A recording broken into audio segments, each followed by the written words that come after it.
আসসালামু আলাইকুম। আশা করছি সবাই ভালো আছেন। আল্লাহর অশেষ রহমত আমরাও ভালো আছি, আলহামদুলিল্লাহ। তো আজকে আমি এই যে ব্রোকলি আর হইলো কফি, এই দুটার চপ বানাবো। ফুলকপি আর ব্রোকলি, এই যে চাইলের একটা ব্যাটার তৈরি করব চাইলের গুঁড়া দিয়া, ওটা দিয়ে আর ধনিয়া পাতা ভাজবো ব্যাটার দিয়া। তো ঠিক আছে, আসুন এটারে যা যা উপকরণগুলো আমি দেওয়ার আছে ওগুলো আমি দেই, এটা দেখতে থাকুন।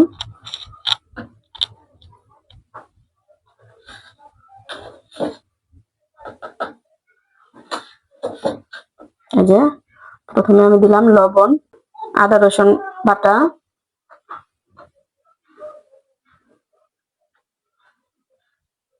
আর এটা হচ্ছে মরিচ আর হলো রসুন আমি ব্লেন্ডার করে রাখছি।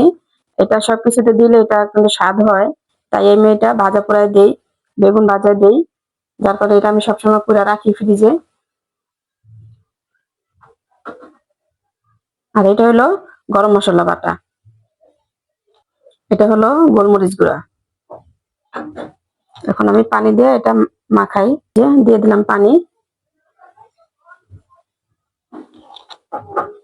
এটা সবাই খায় হলো রেশন দিয়া, আমি বরাবর সবসময় আমি এটা দিয়ে বানাই, চালের গুঁড়া দিয়া।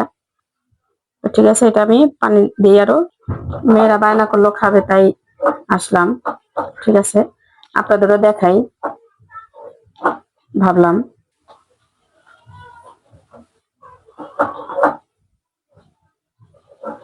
এই যে ব্যাটারটা কিন্তু আমার তৈরি হয়ে গেছে। তো এখন এটা আমি আধা ঘন্টা রেস্টে রাখবো। এই যে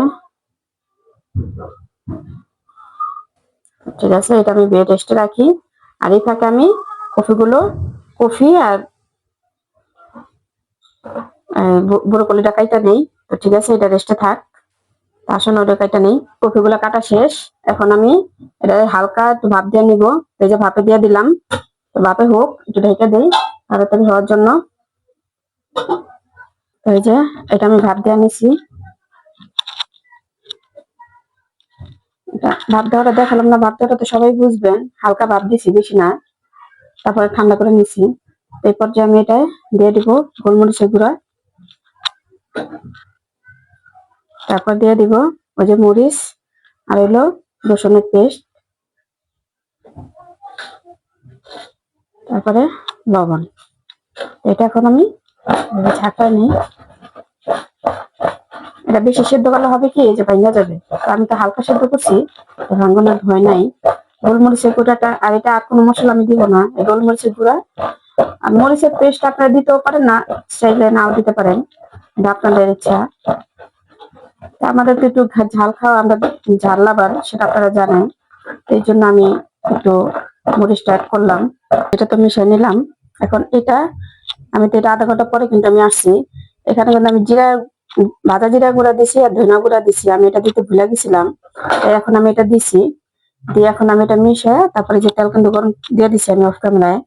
তো তারপরে ভাজবো, এটা গরম হয়ে গেছে। আমি এখন কপিগুলো দিয়ে দিই। বিসমিল্লাহ।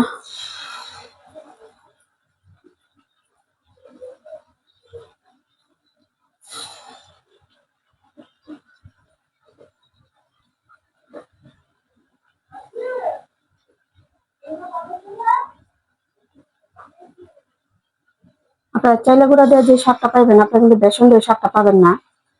চাইলে গুঁড়ার স্বাদটা একটু অন্য ভিন্ন রকম হয়, স্বাদ হয়। চাইলে গুঁড়াটা একটু শক্ত শক্ত হয়, আপনারা বেসন দিয়ে মজাটা পাবেন না। আমি তো সবগুলো দিয়ে দিছি, তখন এই পিঠ হইলে তারপর আমি উল্টা দিব।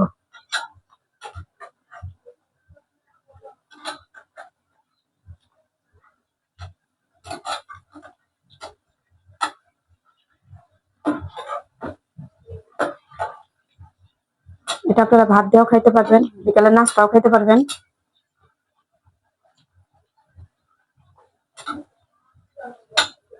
যে পাকোড়া কিন্তু ভাজা হয়ে গেছে, এখন আমি এগুলো নামাই ফেলবো।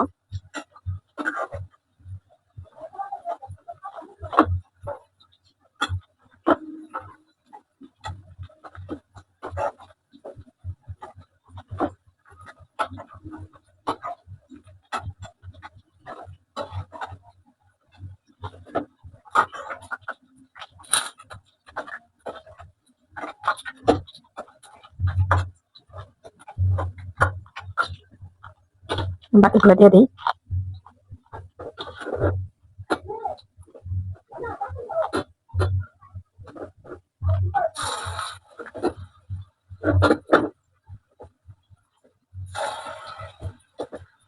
ঠিক আছে, আমি এগুলো সব দিয়ে আপনাদের দেখাই। সবগুলো দিয়ে দিলাম। আবার আমার এটাও ভাজা হয়ে গেল, এটা উঠায় নিই।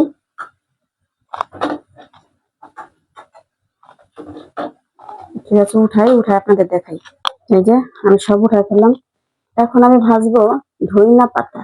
এই যে দেখাইলাম, ধনিয়া পাতাটা ভাজবো। আমার তো ধনিয়া পাতা ছাড়া আমার চলে না, বুঝতে পারছেন আমার আপুরা, আমার দিদি ভাইয়েরা। ধনিয়া পাতা আমার একটা পছন্দের জিনিস, তাই ভাবলাম একটু ভাইজা দেখাই আপনাদের, এভাবে করে খাবেন। বিসমিল্লাহ। এই যে আমার ভাজাভাজি শেষ, সবগুলো ভাজা হয়ে গেছে। ধনিয়া পাতা আমি উঠাই নিই।